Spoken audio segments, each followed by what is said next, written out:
ফিরে এলাম বিরতির পর। বিধানসভার বিশেষ অধিবেশনে সেনাবাহিনীর প্রসঙ্গে শিক্ষামন্ত্রী ব্রাত্য বসুর মন্তব্যকে হাতিয়ার করে এবার রাস্তায় নামতে চলেছে বিজেপি। সূত্রের খবর, চলতি মাসেই দমদমে বড়সড় মিছিল এবং প্রতিবাদ সভার আয়োজন করবেন বিরোধী দলনেতা শুভেন্দু অধিকারী।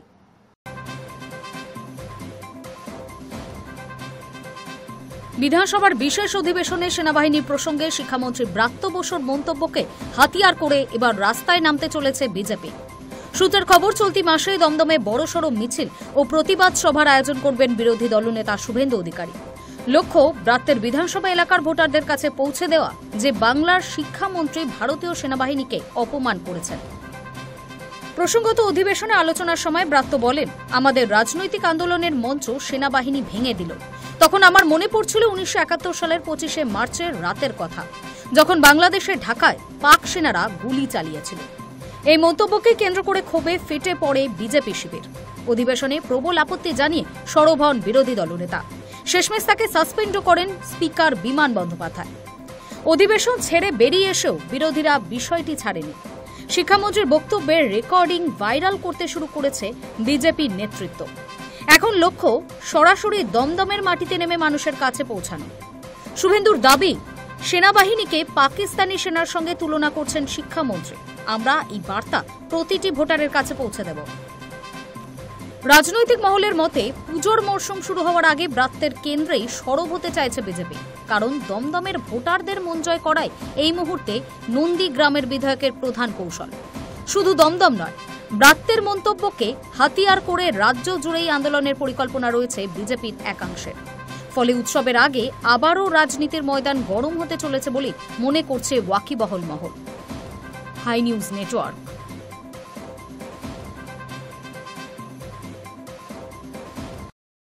দীর্ঘ প্রতীক্ষার অবসান, বনগাঁ শাখায় গড়ালো এসি ট্রেনের চাকা।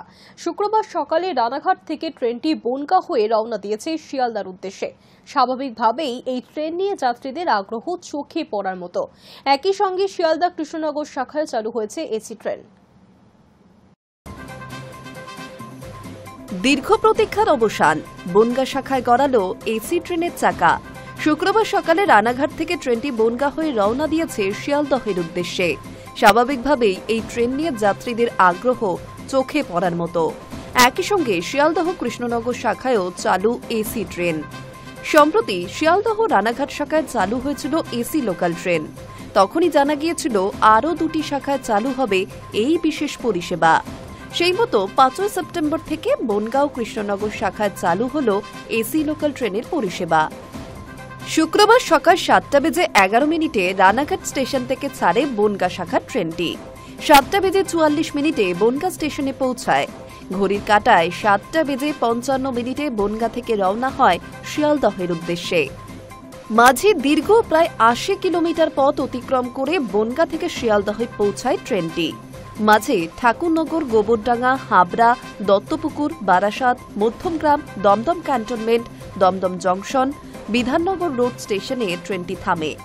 9:37 পৌঁছায় শিয়ালদহে। রেল সূত্রে খবর, বিকেলে ফের 6:14 শিয়ালদহ থেকে ট্রেনটি ছাড়বে। রাত 8:05 বনগাঁয় পৌঁছাবে। 8:41 অন্তিম স্টেশন রানাঘাটে গিয়ে থামবে এই এসি লোকাল ট্রেন। খানিকটা স্বস্তিতে গন্তব্যে পৌঁছাতে পারবেন বলে খুশি রেল যাত্রীরা।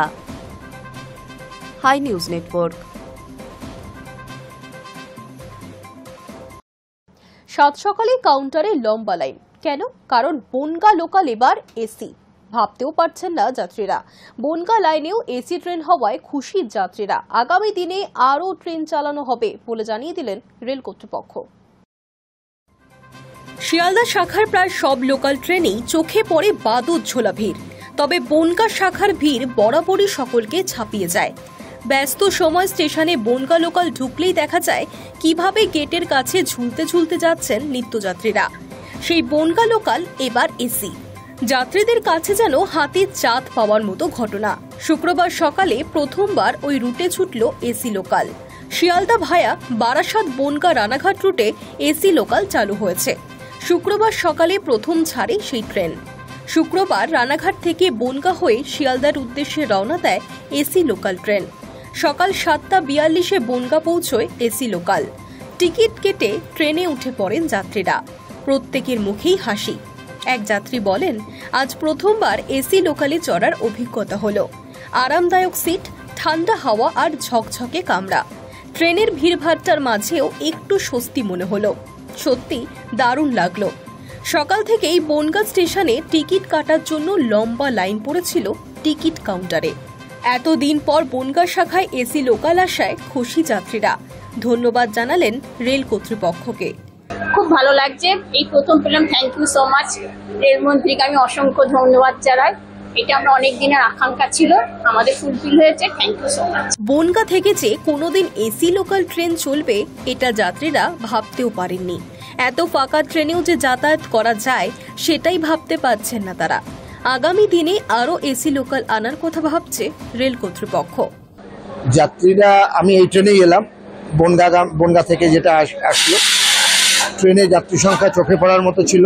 তাদের উচ্ছ্বাস আরও চোখে পড়ার মতো ছিল।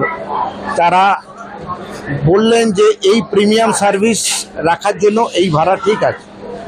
তারা শুধু বলছেন যে আরও সার্ভিস চাই, অর্থাৎ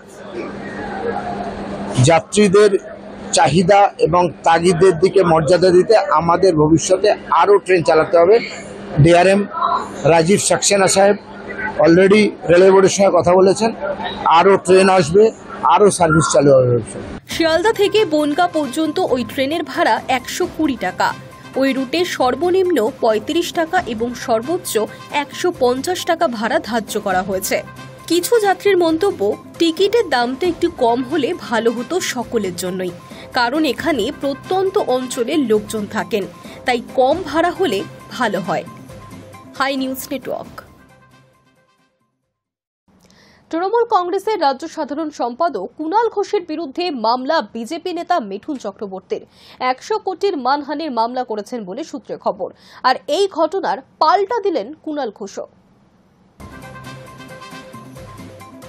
তৃণমূল কংগ্রেসের রাজ্য সাধারণ সম্পাদক কুণাল ঘোষের বিরুদ্ধে মামলা বিজেপি নেতা মিঠুন চক্রবর্তীর। 100 কোটি টাকার মানহানি মামলা করেছেন বলে খবর। এই প্রসঙ্গে পাল্টা দিয়েছেন কুণাল ঘোষও। তিনি বলেন, যে কথায় কথায় দলবদল করে তার আবার মান কি? বৃহস্পতিবার জানা যায় কুণাল ঘোষের বিরুদ্ধে 100 কোটি টাকার মানহানির মামলা করেছেন অভিনেতা তথা বিজেপি নেতা মিঠুন চক্রবর্তী। অভিনেতার অভিযোগ, তার ছেলে ধর্ষণ মামলায় যুক্ত বলে প্রচার করেছেন কুণাল, যা সঠিক নয়। এমনকি তার স্ত্রীও আর্থিক লেনদেনে জড়িত বলে কুণাল মন্তব্য করেছেন, যা উদ্দেশ্য প্রণোদিত বলে দাবি করা হয়েছে এই মামলায়। মিঠুনের বক্তব্য, কুণালের ওই সব মন্তব্য সম্পূর্ণ মিথ্যা, ভিত্তিহীন এবং উদ্দেশ্যমূলক। এর ফলে তার সম্মান এবং সামাজিক মর্যাদা ক্ষুণ্ণ হয়েছে। হাইকোর্টে মিঠুনের আবেদন, ক্ষতিপূরণ হিসেবে তাকে 100 কোটি টাকা দেওয়া হোক। সেই সঙ্গে ওই ধরনের মন্তব্য থেকে কুণালকে বিরত থাকার নির্দেশ দিক আদালত।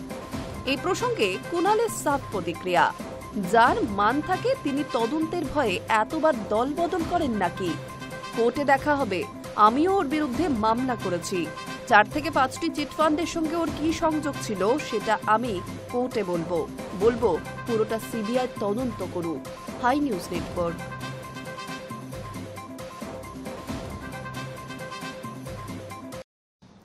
নজর রাখবো ওয়েদার আপডেটে। ঝকঝকে নীল আকাশ ক্ষণিকের জন্য, আবার কখনো ঝমঝমিয়ে বৃষ্টি।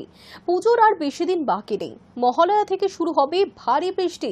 পুজোর ভাসবে কি এবার তাহলে বাংলা? পুজোর আর মাত্র 22 দিন বাকি।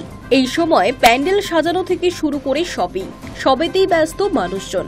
কিন্তু বৃষ্টি এক প্রকার অস্বস্তি বাড়িয়ে তুলেছে দক্ষিণবঙ্গে। বৃষ্টি থামার যেন নামই নিচ্ছে না দক্ষিণবঙ্গে। আর এরই মধ্যে আবহাওয়া নিয়ে ফের নতুন তথ্য দিল আবহাওয়া দপ্তর। আবহাওয়া দপ্তর সূত্রে খবর, শুক্রবার দক্ষিণবঙ্গের আবহাওয়ায় দেখা দিতে পারে নতুন পরিবর্তন। বঙ্গোপসাগরে তৈরি হওয়া নিম্নচাপ এখন ছত্তিশগড় থেকে মধ্যপ্রদেশের দিকে অবস্থান করছে। কয়েক ঘন্টার মধ্যেই তা পূর্ব মধ্যপ্রদেশে স্থায়ী হবে বলে জানিয়েছে হাওয়া অফিস। অন্যদিকে মৌসুমী অক্ষরেখা বাংলার কাছাকাছি চলে এসেছে। ওড়িশার চাঁদবলি হয়ে তা উত্তর ও পশ্চিম বঙ্গোপসাগরের দিকে বিস্তৃত। এর জেরে আপাতত দক্ষিণবঙ্গে ভারী বৃষ্টির সম্ভাবনা নেই বললেই চলে। শুক্রবার দক্ষিণবঙ্গের হাওড়া, দক্ষিণ চব্বিশ পরগনা, পূর্ব ও পশ্চিম মেদিনীপুর, বীরভূম ও মুর্শিদাবাদে বিক্ষিপ্ত বৃষ্টির সম্ভাবনা রয়েছে। 30 থেকে 40 কিলোমিটার বেগে ঝোড়ো হাওয়া বইতে পারে বলে জানিয়েছে হাওয়া অফিস। পাশাপাশি বাঁকুড়া, ঝাড়গ্রাম ও পশ্চিম বর্ধমানেও হালকা থেকে বিক্ষিপ্ত বৃষ্টি হওয়ার সম্ভাবনা রয়েছে। কলকাতাতেও বিক্ষিপ্তভাবে বৃষ্টি হতে পারে বলে জানানো হয়েছে। উত্তরবঙ্গে বৃষ্টির দাপট কিছুটা কমলেও বাড়বে সেখানে তাপমাত্রা। উত্তরবঙ্গে দার্জিলিং, কালিম্পং, জলপাইগুড়ি, আলিপুরদুয়ার, কোচবিহার এবং উত্তর দিনাজপুরে বজ্র বিদ্যুৎ সহ হালকা থেকে মাঝারি বৃষ্টিপাত হওয়ার সম্ভাবনা রয়েছে। সব মিলিয়ে দক্ষিণবঙ্গে পুজোর আগে ভারী বৃষ্টির আশঙ্কা না থাকলেও গরম এবং অস্বস্তি কিছুটা ভোগাবে সাধারণ মানুষকে। তবে উত্তরবঙ্গের বেশ কয়েকটি জেলায় বৃষ্টি বজায় থাকবে বলে পূর্বাভাস হাওয়া অফিসের। আবহাওয়া দপ্তরের রিপোর্ট অনুযায়ী পুজোর আগে দক্ষিণবঙ্গের আবহাওয়া কিছুটা রোদ বৃষ্টি মিশ্রিত পরিস্থিতি তৈরি করবে। Hi news network.